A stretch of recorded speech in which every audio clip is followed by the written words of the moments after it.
Le poisson se fait rare sur les marchés et étals guyanais. En cause, une interdiction entre en vigueur depuis le 1er janvier, obligeant tout bateau à quitter le port avec un capitaine assermenté à son bord, alors que les formations en Guyane sont hors de prix. Les détails dans notre édition. L'outre-mer regorge de talents et la cérémonie qui s'est tenue à Paris en présence d'Annick Girardin a tenu à les mettre en valeur. Nous vous présentons dans ce journal les Guyanais de cette promotion qui font rayonner notre territoire au-delà des frontières.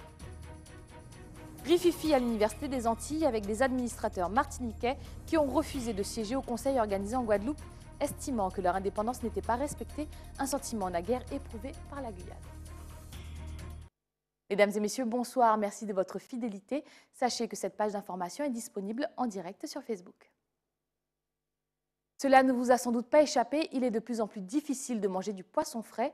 En cause, une loi entre en vigueur le 1er janvier, empêchant tout bateau de pêche de quitter le port sans un capitaine à son bord. Seul bémol, le contrat de certification pour devenir capitaine coûte 5 fois plus cher chez nous qu'aux Antilles ou dans l'Hexagone. Pierre Tréfou est parti à la pêche aux informations. Au restaurant La Marinière à Rémire, le chef cuisinier s'inquiète de l'absence d'arrivage de poissons au restaurant. Depuis une semaine, on connaît tous la problématique qui se passe en Guyane. Donc on a pu ravitailler pour une semaine. Mais là, on s'inquiète un petit peu pour les semaines à venir, puisqu'on ne sait pas comment ça va se dérouler au niveau de... On fait la pêche en Guyane, quoi. Une pénurie qui s'explique par la raréfaction des poissonniers au marché du Mire. En effet, depuis le 1er janvier, plusieurs bateaux de pêche sont restés taqués, suite à la décision de la direction de la mer demandant aux professionnels marins et capitaines de passer les formations obligatoires. Les certifications sont déjà présentes dans l'Hexagone et les Antilles. En Guyane, elles sont assurées par une seule école, localisée à Kourou. C'est cette même formation qui va se faire et justement à qualité égale, le coût ne l'est pas. C'est ça notre problème. Alors pour la CRO, je crois que c'est 1150 € et puis la CFBS, je crois, je dois me tromper sur le terme exact, est à 1750 €. Alors, vous vous rendez compte de 1900 € pour un marin, systématiquement. Et il faut qu'ils y passent tous. Dans les Antilles, ça varie entre 400 et 700 €. Ah ben justement, c'est la Guyane, je crois qu'on est au pays de l'or, donc évidemment on doit croire qu'on roule sur l'or. Cela concerne 139 embarcations pour 65 armateurs. Depuis 3 semaines, la majorité des entreprises sont en chômage partiel, voire complet. La réglementation dit que tout marin débarqué doit être sous une autre forme au niveau de l'entreprise, parce que l'entreprise doit payer cette personne sur un mois. Alors justement, occasionné par les services de l'État, je me demande qui paiera justement ce chômage. Des discussions sont engagées entre les armateurs et la direction de la mer. Les premières formations doivent débuter la semaine prochaine. Direction la ville spatiale où un séminaire était organisé par la direction du lycée Gaston Monnerville en présence d'une centaine de jeunes afin de les sensibiliser sur des thèmes comme l'éducation sexuelle, les conduites addictives ou le harcèlement. Jolinton Larios s'est mêlé à eux. Arrivé, on vous attrape. Déjà, c'est direction l'hôpital. Menottés comme des animaux. Et voilà, et on vous met sous perfusion juste à temps que vous évacuez tous les ovules. Lorsque Jean-Luc partage son histoire dans la salle, tout le monde se tait. Pendant mon séjour en prison, j'ai été témoin d'une tentative de meurtre. Ce jeune homme a été arrêté et incarcéré en tant que mule. Après avoir purgé sa peine, il partage aujourd'hui sa réalité. Le fameux jeune, c'est mon grand frère. Les jeunes le voient comme de l'argent facile, alors que ils ne se rendent pas compte des conséquences après, ce qui peuvent être par exemple la mort. Des choses comme ça, c'est malheureux que ce soit arrivé, mais d'un côté c'est bien parce que par exemple là mon frère a pu témoigner, a pu partager son expérience en espérant que ça va faire de la prévention pour les jeunes qui sont ici. C'est là l'un des nombreux témoignages de violence que peut vivre un jeune. Face à Jean-Luc, une salle remplie de délégués du lycée Gaston Monnerville de Kourou. J'aime bien avoir quelqu'un qui pour parler, pour communiquer, pour partager de ce que j'ai vécu auparavant. J'en parlais pas du tout. Franchement, quand je rentrais chez moi, je rentrais pleurer dans ma chambre ou je restais tout seul renfermé en gros. J'en parlais à personne. C'est difficile dans le sens où le message il est lourd et fort, donc il faut quand même avoir du sérieux et de la concentration quand on le fait.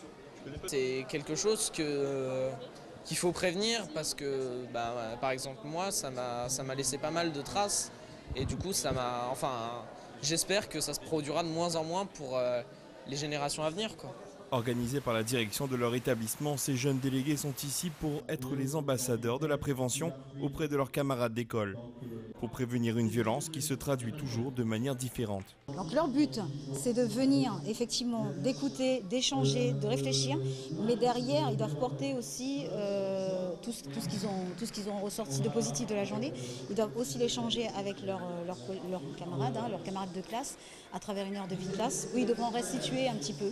Leur donner des adresses, leur donner des orientations à suivre selon tel ou tel problème. Et puis pouvoir réagir plus vite aussi et savoir qu'il y a des personnes de ressources qui peuvent aider leurs camarades et qui peuvent les aider eux aussi.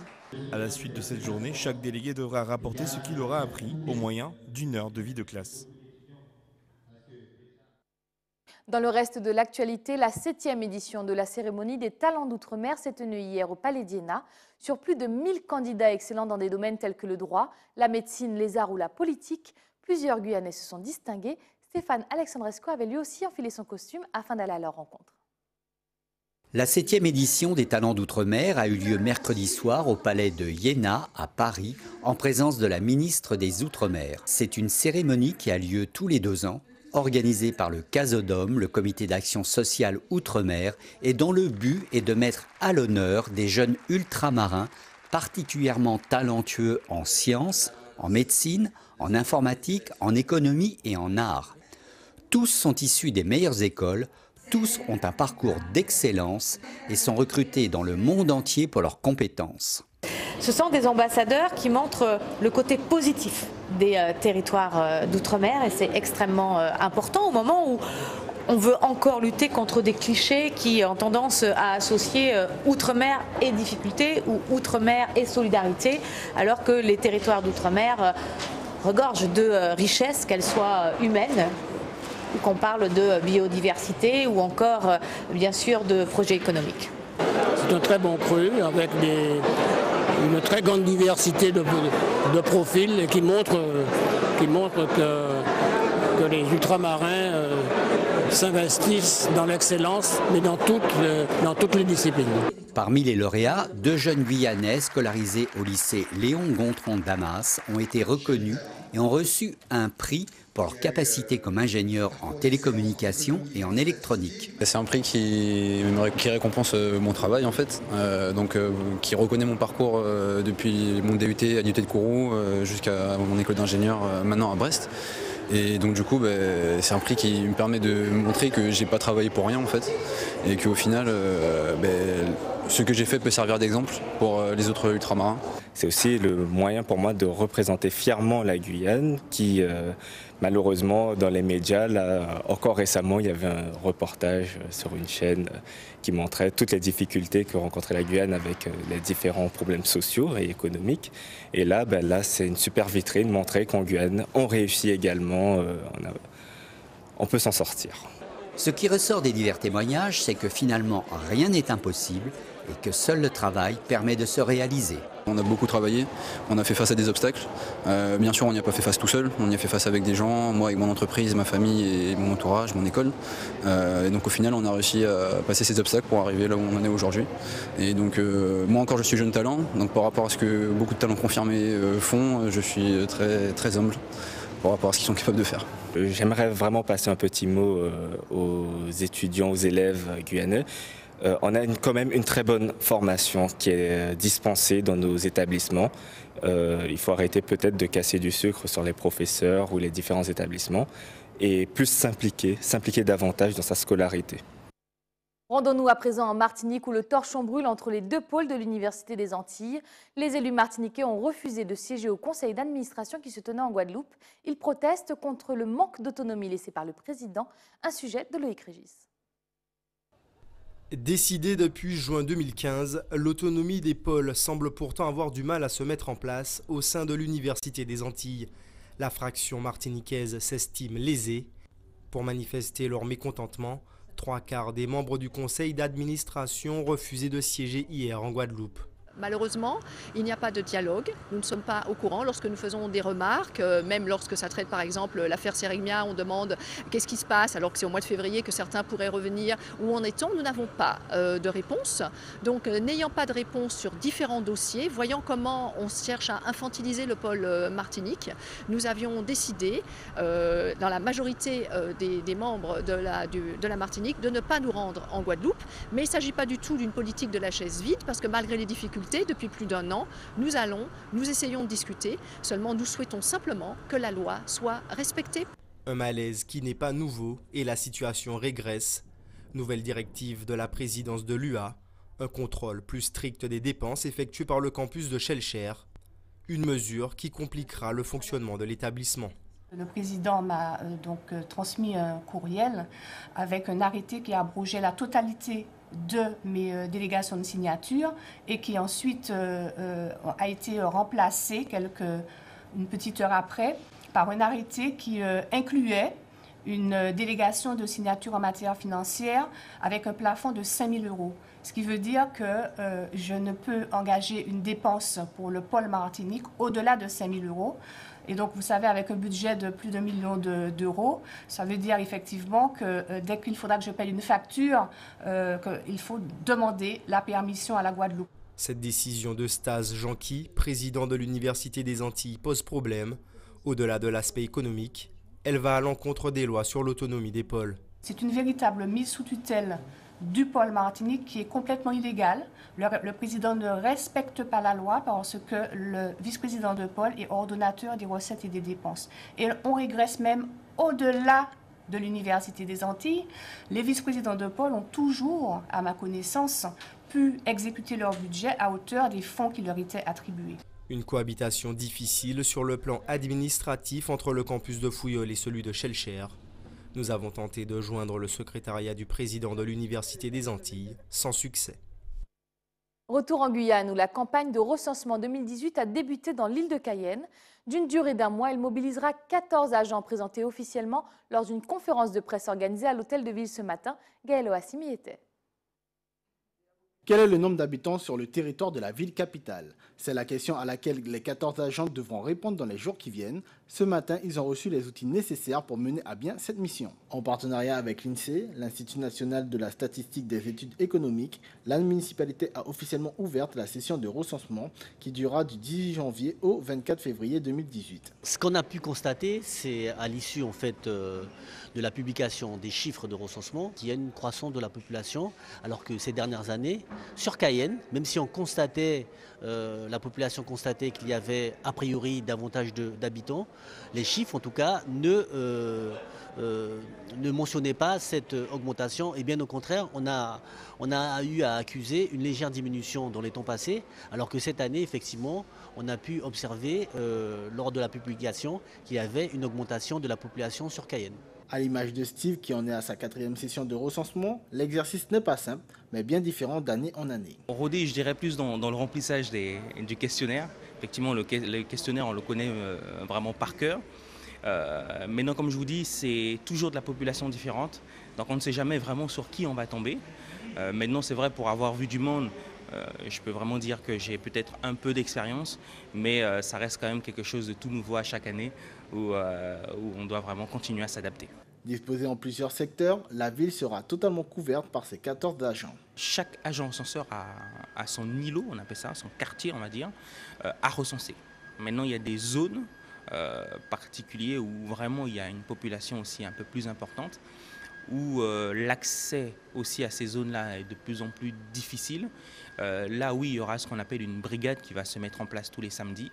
Et là, on ira en binôme, voire en groupe dans certains endroits pour pouvoir recenser la population. Mais autrement, oui, chaque agent recenseur a son quartier à pouvoir recenser. Vous pouvez le faire par Internet parce que c'est plus rapide, c'est plus sûr et c'est plus simple. Donc ça se fait vraiment en 2 petites minutes par Internet. Donc on va vraiment mettre l'accent cette année sur la réponse en ligne, ça c'est sûr. D'après les derniers chiffres de l'INSEE parus en 2017, la population guyanaise avoisinerait les 280 000 habitants. Des chiffres contestés par certaines personnalités qui estiment que ce nombre est bien au-dessous de la réalité. Nul doute que cette campagne de recensement n'a pas fini de faire parler d'elle. Restez avec nous à venir dans votre journal. Nous nous laisserons porter par la plume de Béatrice Rocaché, une artiste profondément marquée par son expérience en Guyane. Et puis, place au volleyball avec une initiation à l'attention des plus jeunes, prodiguée par un professionnel venu du Pays de la Loire. Mais avant, plongeons dans les nouvelles infrastructures de l'aquarium du Gosier qui a rouvert ses portes après 5 mois de travaux. Technologie à écran tactile, images de poissons nageant juste sous vos pieds. L'établissement investit dans les nouvelles technologies pour permettre à ses visiteurs de découvrir les océans. Une visite guidée d'Yvan Lemar. L'aquarium de la Guadeloupe a fait peau neuve. Les 1200 mètres carrés de surface et les équipements ont été entièrement rénovés. Les changements ils sont totaux puisqu'on a complètement vidé le bâtiment, l'ancien bâtiment. Et on l'a complètement réaménagé avec une nouvelle scénographie, de nouveaux aquariums, une nouvelle muséologie. Tout est neuf. Il y a maintenant une cinquantaine de bassins d'une capacité de 20 litres pour les plus petits et 200 000 litres pour les plus grands.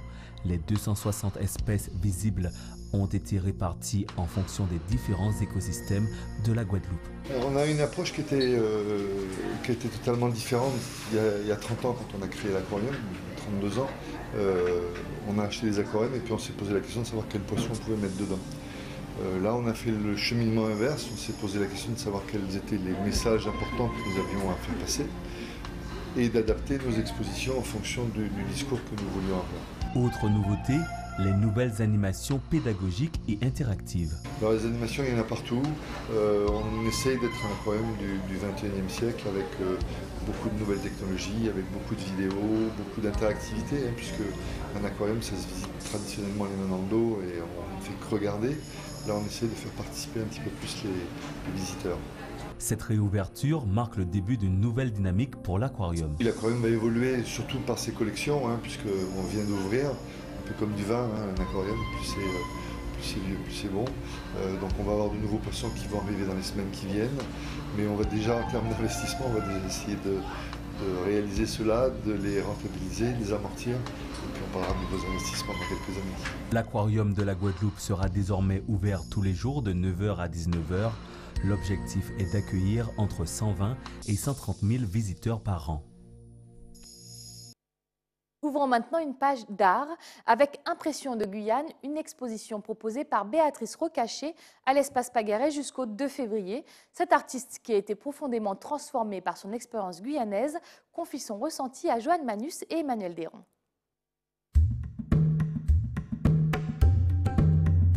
Je suis Béatrice Rocaché, donc je suis en Guyane depuis 2 ans. Je suis artiste, je pratique les installations et la peinture associée à des collages, ainsi que des travaux sur textile. Effectivement, ma pratique artistique, suite à ma venue ici, a beaucoup changé, puisque je suis repartie sur de nouvelles visions, de nouvelles impressions sensorielles. Et j'ai associé énormément les matériaux végétaux à mes pratiques, matériaux végétaux trouvés en Guyane, mais aussi du visuel que je peux trouver en Guyane.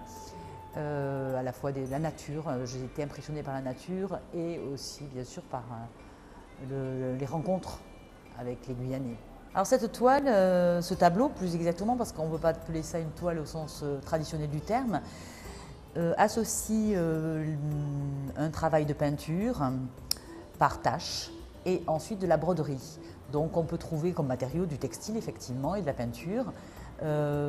J'ai brodé une représentation carnavalesque par rapport à l'inspiration des Touloulous et sont inclus des perles, des paillettes et effectivement il y a un travail assez précis au niveau de la broderie. Cette exposition se nomme Impression de Guyane, car j'ai exposé ici uniquement des travaux, des peintures, des œuvres que j'ai faites, que j'ai réalisées en Guyane depuis que je suis dans ce département depuis 2 ans. L'exposition à Pagaret, donc Rémy-Montjoly, a lieu jusqu'au 2 février. Le titre de cette œuvre est le Léviathan. C'est une peinture d'un format 1,50 m sur 1,20 m. En fait, le Léviathan se trouve ici. Nous avons des valeurs de bleu-gris assez proches les unes des autres. Et c'est une technique mixte dans le sens où j'ai associé la peinture à l'huile avec parfois des éléments fluides et des éléments très épais. et des collages, donc feuilles mao et écorce d'arbre. Celle-ci, c'est une installation dans le sens où les éléments, certains éléments sont posés de façon éphémère et varient en fonction de mes pérégrinations dans la nature, puisque j'ai installé donc des graines et des petites brindilles, que j'ai ramassées sur le fleuve ou dans la forêt. On peut voir mon travail, et là il y a toutes mes coordonnées sur mon site internet béatricerocage.com. Ce matin, c'était initiation au volley pour les jeunes élèves des écoles Stanislas et Chambaud qui ont pu découvrir ce sport aux côtés de Michel Lévy-Diléon, conseiller technique au Pays de la Loire, venu en Guyane former de nouveaux entraîneurs pour la Ligue de volley. Jonathan Lariot a assisté à l'échange. Le volleyball, si on reste sur les règles du volleyball classique, il est extrêmement compliqué. Parce qu'en fait, la première règle du volley, c'est qu'on n'a pas le droit d'attraper le ballon. Donc, ce qui veut dire que si on n'a pas un placement idéal par rapport à une trajectoire de balle, ben on va être en difficulté, en échec. Donc, par rapport à l'âge sur lequel là, on a nos enfants là, qui sont des CM2, donc qui ont une dizaine, 10-11 ans, nous, on a préconisé au niveau de la fédération de mettre des formes un petit peu différentes de jeu, avec justement ce qu'on voit là, des possibilités d'attraper, lancer. Pour mettre les enfants en réussite. Donc là on est sur la première étape, on va leur apprendre à simplement attraper et lancer le ballon rapidement et dans quelques secondes on va mettre en place un travail collaboratif où on va faire des passes pour arriver justement à produire quelque chose qui se rapproche de l'activité volleyball. Mais là on est sur une activité dérivée. Les écoles de volley c'est pour les 7-11 ans où on va justement mettre en place des activités de ce type-là avec des formes dérivées de l'activité volleyball. Et en dessous, on a du baby volley qui s'adresse aux enfants de 3 à 6 ans. Voilà, on a beaucoup plus axé sur la motricité que il n'y a pas de duel bien évidemment, on n'est pas du tout dans la confrontation. On est juste dans le développement des qualités de motricité générale de l'enfant. On peut commencer à partir de 3 ans en sachant que le volley type compétitif, on peut l'aborder à partir de 8-9 ans avec les formes dérivées et passer à partir de 10-11 ans sur une pratique de club avec des aménagements moindres et donc quelque chose qui se rapproche plus de l'activité qu'on connaît avec les seniors. Comme tous les jeudis, nous nous rendons au cinéma, cette fois-ci pour découvrir le film 3 billboards qui raconte l'histoire d'une mère désespérée par le meurtre de sa fille dont l'enquête piétine. Elle utilisera des panneaux publicitaires pour faire entendre sa voix, un film de McDonough porté par la charismatique Frances McDormand. Elle dit quoi, la loi, sur ce qu'on a le droit d'écrire sur un panneau? Je suppose qu'on doit éviter la diffamation et de dire foutre, pute ou connard, c'est bien ça? Ou... anus? Alors, je pense que ça ira. Vous êtes la mère d'Angela Hayes, j'imagine. C'est ça. Je suis la mère d'Angela Hayes. Mildred Hayes, pourquoi avez-vous mis ces panneaux? Ma fille, Angela, a été assassinée il y a 7 mois et la police est trop occupée à torturer les Noirs pour avoir le temps d'arrêter les vrais criminels. C'est quoi ce délire? Dixon, je suis en plein milieu de mon dîner de Pâques, bordel. Désolé. Je sais, patron.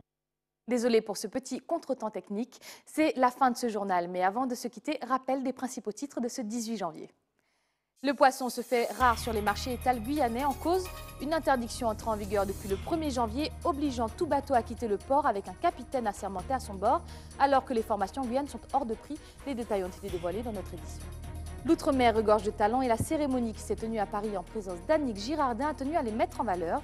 Nous vous présentions dans ce journal les Guyanais de cette promotion qui font rayonner notre territoire au-delà des frontières. Rififi à l'Université des Antilles avec des administrateurs martiniquais qui ont refusé de siéger au Conseil organisé en Guadeloupe, estimant que leur indépendance n'était pas respectée, un sentiment naguère éprouvé par la Guyane. Merci d'avoir suivi cette édition. Tout de suite, le journal de BFM TV. Quant à moi, j'aurai le plaisir de vous retrouver demain, même heure, même chaîne. Excellente soirée sur ATV Guyane. Oussama Wanbounetti.